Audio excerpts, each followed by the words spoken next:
Welcome to Board Game Tutorials with Carissa. Today we're going to be going over Sagrada. In this game, we are each making our own stained glass window. Every player will get a window like this, as well as a card that goes inside. This is the round scoring track. So there's only 10 rounds per game, and then on the other side is the actual scoring. Everyone will get a private objective that we don't show anybody. Then we have the public objectives, and then we'll also have tools. These are favor tokens, and they act as our currency to use the tools. And the amount of favor tokens that we get is based on these little dots at the very bottom, which notates the difficulty as well as how many favor tokens you get. So, without further ado, let's get started.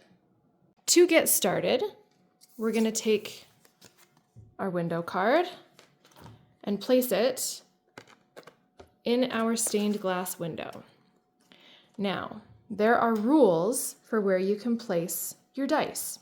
These have to be the colors, these have to be the numbers that they show, and no colors can be side by side. They can be diagonal, and same with the numbers. You can't have two of the same number side by side, but you can have them diagonal.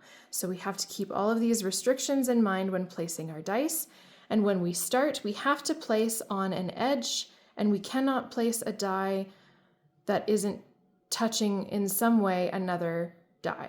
So if I place my first one here, I have to place in one of these spaces around it. It can be vertical, horizontal, or diagonal, doesn't matter.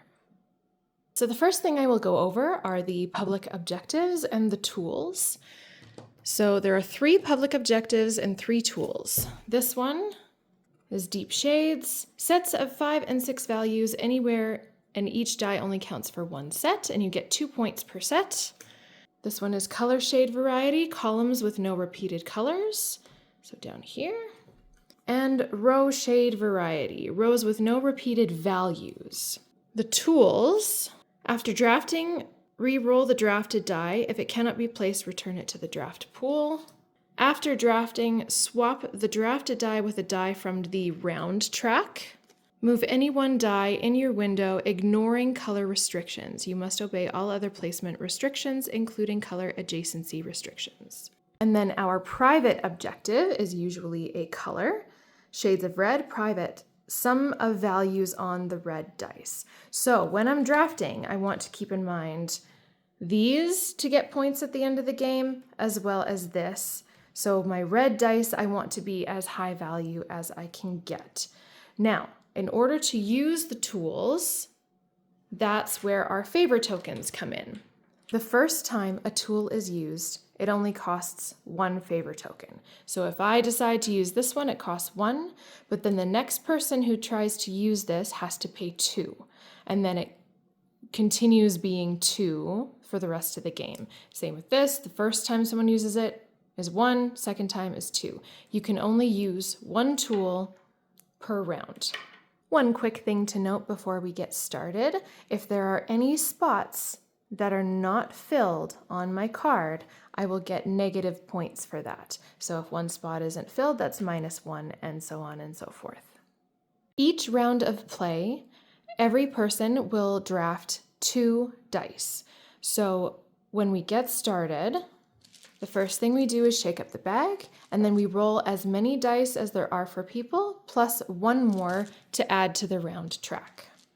All right, we're going to play a few rounds as though there are 3 of us, and that means that the person rolling the dice has to pull out 7 of them.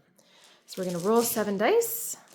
1, 2, 3, 4, 5, 6, and 7. Because I rolled the dice first, I get to go first, and we are going to do this one and the yellow, and then we pass it to the next person, and they draft a die, and then that person across from us would draft one, and then they draft their second one. So it goes forward and then backwards. So let's say they do this. They do this. All right, so this is a 5, and I've placed a 5. This is a yellow. I cannot place a yellow because That's green. So what I have to do is use a tool. So I am going to use this one. After drafting, which I'm going to draft this one, re-roll the drafted die. If it cannot be placed, return it to the draft pool. So I'm going to re-roll this and hope for anything other than a 5. Perfect. I've got a 2, so I can place it there. This one goes up to the top to show that we've finished round 1.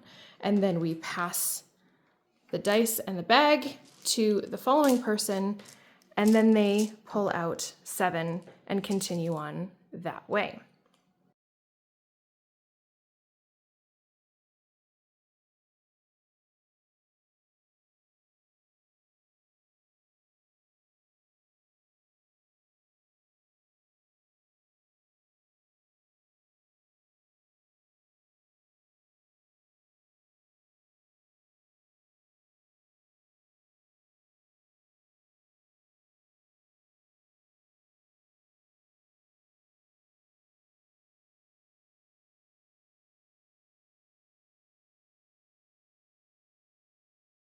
Okay, so now we've finished all 10 rounds, and now it's time for the scoring. So we remove all the dice from this, and this becomes our scoring track, and this is our scoring token. So leave that there. So first I'm going to do my private objective, which is the sum of numbers that are red. So I've got a 6, a 3, a 4, and a 5. So it's 9, 12, 18. So I take my marker and I put it to 18. Then we go through the public objectives. So sets of 5 and 6 values. So I've got, 1, 2, 3 5s. I've got 1, 2, 3 6s. I've got 4 5s, but I still only have 3 6s. So that's going to count for 3. So that's 6 points. So I add 6 to my total. Now this is the color variation. So this has 2 yellow, that doesn't count. This has 2 purple, that doesn't count. This one counts, so that's 5 points. This one also counts, which is 10. This one doesn't, so that's another 10 points. And then this one is number variety in the rows.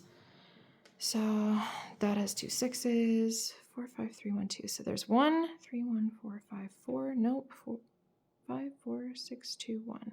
So I have 2 of them, which is another 10 points. I get 2 extra points for the favor tokens that I did not use. And I don't get any negative points because I did manage to fill my window. So my grand total score is 46 points. And you count everybody's score, and of course, whoever has the highest score wins. Thank you so much for joining me today in learning how to play Sagrada. There are expansion packs. There are also additional public objectives, tools, and private objectives, as well as these cards are double-sided with varying levels of difficulty, so you can play multiple times. And that is everything. Thank you so much.